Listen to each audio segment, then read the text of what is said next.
उसे क्या दुख है? वो एक मामूली व्यवसायी की पत्नी है। उसका पति और पुत्र व्यापारी दल के साथ जंगल के रास्ते जा रहे थे, पर पीछे रह गए।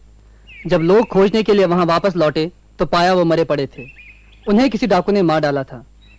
उनकी उंगलियां कटी हुई थी, जिससे लोगों को विश्वास हो गया है कि ये काम एक अंगुलीमाल नाम के भयानक डाकू का है, क्योंकि वो अपने शिकार की उंगलियां काट डालता है। मैंने इस डाकू के विषय में लोगों को बातें करते हुए सुना है। आनंद, क्या तुम उसके संबंध में कुछ जानते हो? भगवान, कहते हैं कि वो एक ज्ञानी पिता का पुत्र है। उसने खुद भी तक्षशिला में शिक्षा प्राप्त की है। लोग कहते हैं कि वो एक अत्यधिक प्रतिभाशाली विद्यार्थी था, परंतु कुछ सहपाठियों की ईर्ष्या के कारण उसे ज्ञान का मार्ग छोड़ देना पड़ा और उसने अपराधी जीवन अपना लिया। राजा के सैनिक लंबे समय से उसका पीछा कर रहे हैं, पर वो इतना चालाक है कि उनकी पकड़ में नहीं आता। इस तरह से उसे कभी नहीं पकड़ा जा सकता। सैनिक भाले और चाबुक के बल पर लोगों को कुचल तो सकते हैं, मगर उनका आचरण नहीं बदल सकते।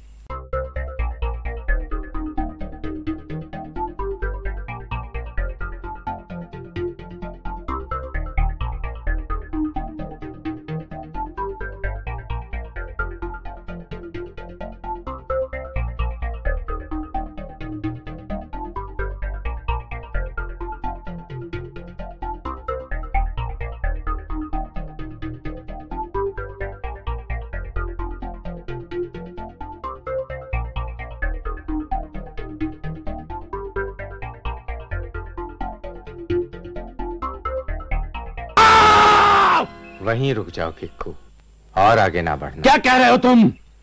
मैं क्या तुम्हें भीखू दिखता हूं? अंगुलीमाल, मेरी बात ध्यान से सुनो। मैं तुम्हें तुम्हारे विषय में कुछ ऐसी बातें बताना चाहता हूं जो तुमने कभी नहीं सुनी। ए साधु, तू अब कौन सी चाल चलने वाला है भगत? मैं तेरी बात पर भरोसा करने वाला नहीं। देखो, मेरे पास कोई अस्त्र नहीं है और ना ही मेरे साथ सहयोगी हैं जो तुम्हें हानि पहुंचाएं। तुम बहुत देर से छिपकर मुझे देख रहे हो और जानते हो कि मैं सच कह रहा हूं। मेरा यही अनुरोध है कि तुम मेरी बात सुनो। ठीक है, बोलो। तुम्हें आश्चर्य हुआ जब मैंने तुम्हें भिक्खू कहकर पुकारा, परंतु मैंने ऐसा इसलिए कहा क्योंकि तुमने कभी अपनी आत्मा की ओर नहीं देखा है। कभी यह अनुभव नहीं किया कि तुम्हारे भीतर कहीं एक भला आदमी भी है जिसमें दया की भावना है, ठीक उसी तरह जैसे कोई भिक्खू चाहता है। बकबक बंद करो। मेरे समूचे जीवन का उद्देश्य है लोगों की हत्या करना और समृद्ध होना। जीवित लोगों का मेरे लिए कोई मतलब नहीं है। फिर भी मैं कहता हूं, समाज और लोगों के बीच तुम्हारा स्थान है। समाज? क्या जानते हो तुम समाज के बारे में? तुम स्वयं एकांत में रहने वाले हो। पीड़ा और अपमान के बारे में तुम जानते ही क्या हो? शायद उतना नहीं जितना तुम जानते हो। मैं जानता हूं कि तुमने बहुत दुख सहे हैं, मगर इसका हल यह नहीं है कि तुम लोगों के जीवन में दुख पैदा करो और अपने लिए नर्क का मार्ग तैयार करो। सोचो, किसी आदमी की हत्या करने के बाद क्या तुम्हारे मन में यह इच्छा नहीं हुई कि तुम उसके शव के सामने खड़े होकर रो? और कितनी ही बार इस जंगल के भयानक एकांत में तुमने अपने आंसुओं को नहीं रोक लिया है? और अभी वो कैसे बाहर आने के लिए संघर्ष कर रहा है। उसे बाहर आने दो अंगुली, उसे रोको मत। आंसुओं को बहने दो, उसे मत रोको।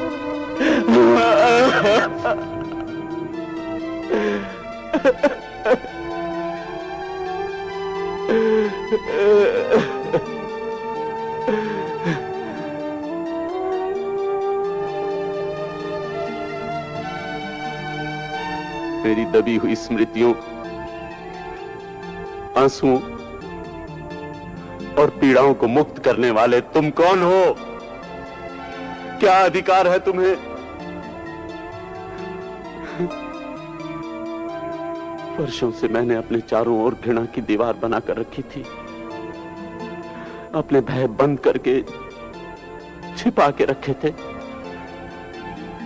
तुम पास आए और अपने कुछ शब्दों और एक स्पर्श से ही उस दीवार को तोड़ दिया।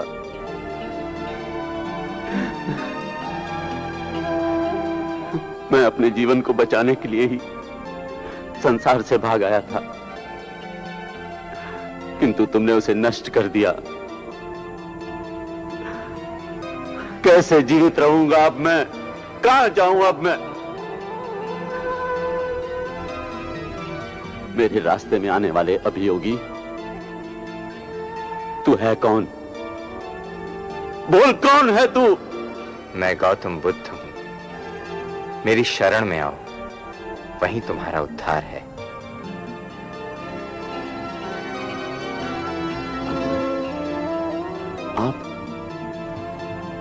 आप हैं भगवान? मेरी रक्षा अब कहीं नहीं हो सकती। मैंने इतने पाप किए हैं जितने कोई 2 जीवन में भी नहीं कर सकता। डाकू के रूप में तुम्हारा जीवन अब समाप्त हो चुका है। मैं तुम्हें अपने आदेश से भिख को नियुक्त करता हूं। ये एक नया जीवन है। नए सिरे से सब कुछ आरंभ करने का अवसर है तुम्हारे पास। नहीं, मैं पहचान लिया जाऊंगा। लोग मुझे पत्थर मारेंगे, मेरी जान लेने की कोशिश करेंगे। इससे भी बुरा हो सकता है। तुमने जो हत्याएं की हैं, ये उन्हीं का फल है। सभी पीड़ाओं के कारण तुम ही हो। तुमने जो कर्म किए हैं, उसका फल तो तुम्हें भोगना ही होगा। जब तक जीवन चलता रहता है, कर्मों के फल भी मिलते रहते हैं। क्या तुम्हारे भीतर उन्हें स्वीकार करने का साहस है? हाँ भगवान,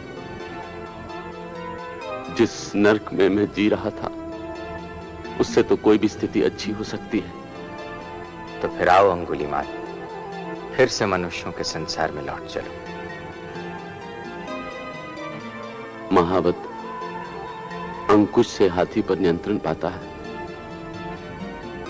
किंतु भगवान बुद्ध दया से